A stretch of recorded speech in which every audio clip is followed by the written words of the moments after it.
Semangat pagi teman-teman. Seperti apa prospek budidaya porang? Apakah masih stabil? Ya, kita akan berbagi cerita ya. Barangkali teman-teman bisa menyempatkan waktu untuk melihat video ini. Bismillahirrahmanirrahim. Assalamualaikum warahmatullahi wabarakatuh. Kali ini belum lagi tentang teknis budidaya porang. Kami akan cerita tentang prospek budidaya porang, apakah masih stabil. Ya, bisa bicara yang tahun depan apakah masih bagus untuk tanam porang. Nah, ini yang perlu kita samakan dulu persepsinya. Apapun itu komoditasnya, teman-teman dalam mau mempersiapkan suatu budidaya tanaman, usahakan melakukan riset harga panen itu minimal kurun waktu 10 tahun terakhir ya teman-teman. Ya 5 tahun terakhir itu bisa. Tapi kalau saya biasanya melihatnya 10 tahun terakhir. Jadi untuk menilai grafiknya itu relatif gradiennya itu naik atau turun teman-teman. Atau relatif stabil. Nah, itu kebetulan teman saya tadi memindahkan dari katak yang mungkin awalnya jatuh saat sebelum tumbuh, awalnya dari bedengan yang ini, lalu jatuh ke saluran air. Nah, setelah tumbuh itu didongkel mau dipindah di bedengan, dalam bedengan. Nggak apa-apa teman-teman, seperti itu. Lebih bagus daripada tetap di saluran air.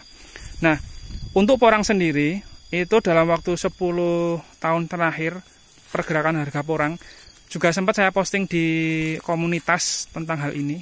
Di komunitas Aksara ya teman-teman, kalau di YouTube itu kan ada video, playlist, lalu komunitas. Nah, di situ pernah saya posting juga. Jadi harga porang awal tahun 2000 itu 750 sampai 1000 rupiah per kilo teman-teman. Lalu tahun 2004 itu harga porang di 1500 sampai 2000 per kilonya.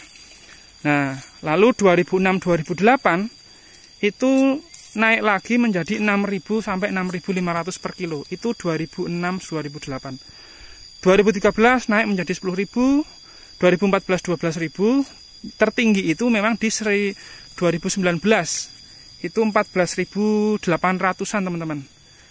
Lalu di 2020 itu turun di 6.000-7.000, artinya sama dengan harga 2006-2008. Nah, dari 10 tahun terakhir itu secara umum memang porang itu mengalami kenaikan harga teman-teman. Nah, apakah harga itu akan tetap turun teman-teman jika makin banyak petani yang tanam porang? Nah, sebelum kami menjelaskan, kami ucapkan terima kasih buat teman-teman yang sudah menonton dan ikhlas untuk subscribe channel ini. Bagi yang ingin mendapatkan informasi yang real apa adanya tentang porang, jahe merah maupun ternak kambing susu, apapun adanya, apa adanya itu artinya kami menampilkan itu yang nggak baik-baik saja, yang jelek pun juga akan kami berbagi karena bisa jadi pelajaran yang sampai dialami oleh teman-teman yang lain. Itu tonton terus pada channel Aksara Agro and Farm. Bagi yang belum silahkan juga untuk subscribe. Nah, jadi harga porang secara umum itu cenderung naik. Karena apa teman-teman? Karena kebutuhan porang ini tidak hanya dibutuhkan oleh 1 atau 2 industri teman-teman, tapi lebih dari 10 industri kebutuhan dari porang bahan mentah ini. Dari makanan pokok, minuman, farmasi, kesehatan, kosmetik, film bahkan, pesawat terbang, lem perekat maupun tambang. Nah, jika suatu barang itu dibutuhkan oleh industri yang berbeda-beda dan banyak ya, tadi kan lebih dari 10 ya, maka harga porang tersebut akan relatif stabil atau justru naik karena banyak dijadikan sebagai bahan baku industri lebih dari 10.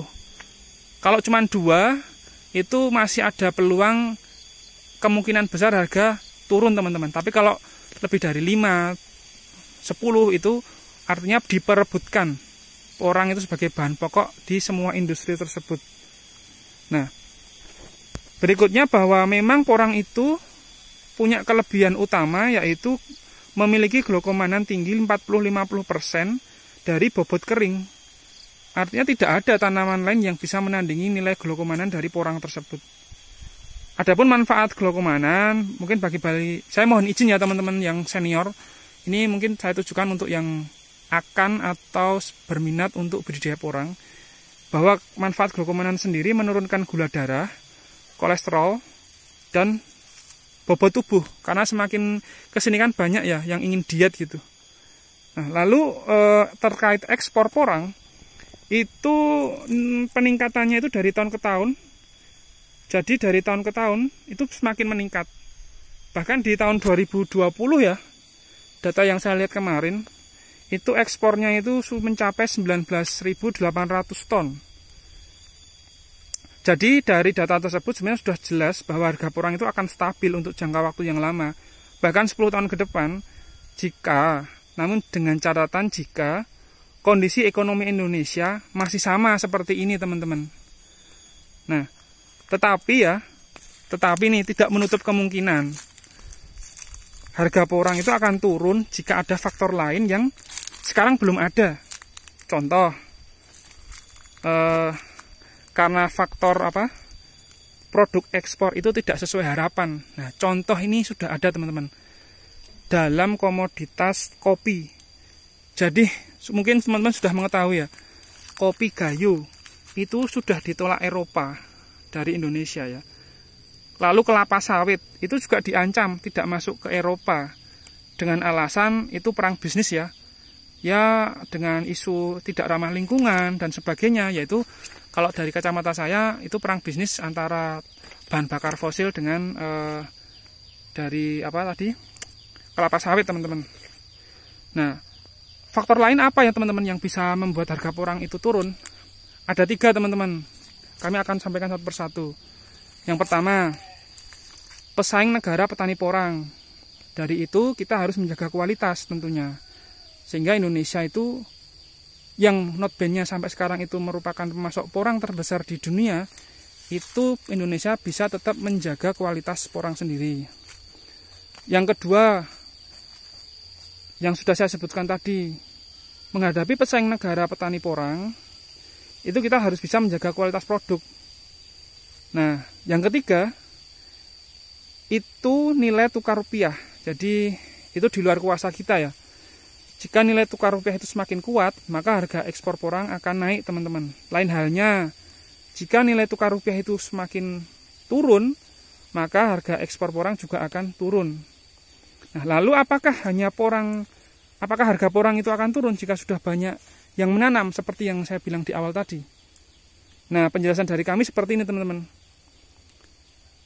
Industri pengolahan porang itu 80%-nya untuk olahan pangan, sedangkan yang 20% itu untuk yang lain-lain. Tadi kan sudah saya sebutkan ada untuk kosmetik, kesehatan dan sebagainya, bahkan untuk pesawat, tambang gitu. Nah, yang kedua, porang memiliki kelebihan tingkat kandungan glaukomanan yang paling bagus, 40-50% dari bobot kering. Itu artinya tidak ada di tanaman lain. Nah, kemudian yang mungkin teman-teman juga bisa kami berikan informasi di sini, sekarang ini hanya 12% penduduk Indonesia yang berprofesi sebagai petani teman-teman. Hanya 12%. Dan itu kebanyakan masih petani yang senior. Artinya yang pemula itu masih sedikit teman-teman. Nah, dari 12% itu dari total penduduk Indonesia yang berprofesi sebagai petani, itu selain dominannya petani senior, yang kedua itu untuk semua komoditas pertanian. Apalagi kalau 12% itu di breakdown atau di lebih rinci lagi, itu tidak semua petani menanam porang. Sehingga dari situ, dari nilai 12% itu sendiri, harusnya itu membuat nilai keyakinan teman-teman semua itu merasa yakin bahwa memang porang itu masih belum bisa mencukupi kebutuhan ekspor Indonesia, teman-teman. Sementara kebutuhan pangan itu makin lambat laun itu semakin tidak terbatas, atau ya secara bahasa agamanya terus-menerus dibutuhkan, teman-teman. Nah, jadi dari data itu dari data kelebihan porang, kelebihan glaukomanan itu sendiri, lalu data penduduk, di mana 12% itu masih dominan banyak petani yang senior, dan itu untuk semua komoditas. Artinya kita itu masih punya potensi atau punya prospek bagus dalam melakukan budidaya porang 5-10 tahun ke depan, teman-teman. Adapun harga tahun depan itu naik atau turun, kalau dari saya pribadi tidak usah terlalu dipikirkan. Justru momen tahun ini di mana harga turun tahun ini ya, saat panen tahun ini menjadi nilai 6.000. Awalnya tahun kemarin 2019 itu senilai 14.500. Itu justru momen bagus saat kita menanam. Kenapa saya bilang momen bagus?